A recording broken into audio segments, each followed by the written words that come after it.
আজকে আমি কাস্টার্ড তৈরি করব। এখানে আমি সব কিছু নিয়ে নিয়েছি।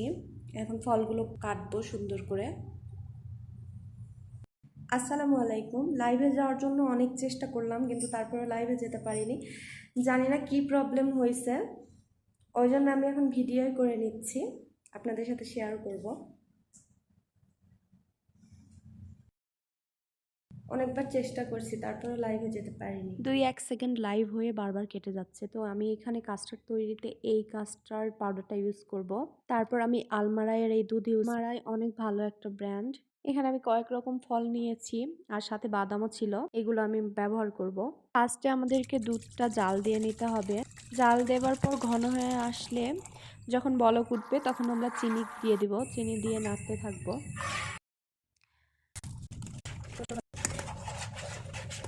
আমি এখানে একটা বাটিতে কাস্টার্ড পাউডারটা নিব, নিয়ে প্রথমে ঠান্ডা পানি দিয়ে, কারণ আমরা ডিরেক্ট যদি পাউডারটা দিই তাহলে দলা দলা হয়ে আসবে, এই জন্য আগে ঠান্ডা পানি দিয়ে গুলিয়ে নিয়ে দিতে হবে।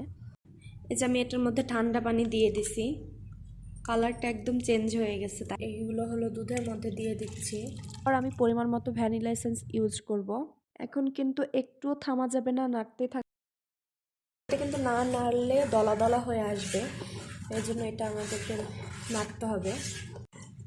আর এই যে কত ঘন হয়ে এসেছে জিনিসটা।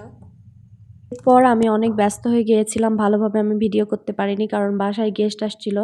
টুকটাক যেটুকু নিয়েছি সেটা আপনাদের সাথে শেয়ার করলাম। কেমন লাগলো আমার এই ছোট্ট ভিডিও সবাই কমেন্টে জানাবেন। সবাই ভালো থাকবেন। আল্লাহ হাফেজ।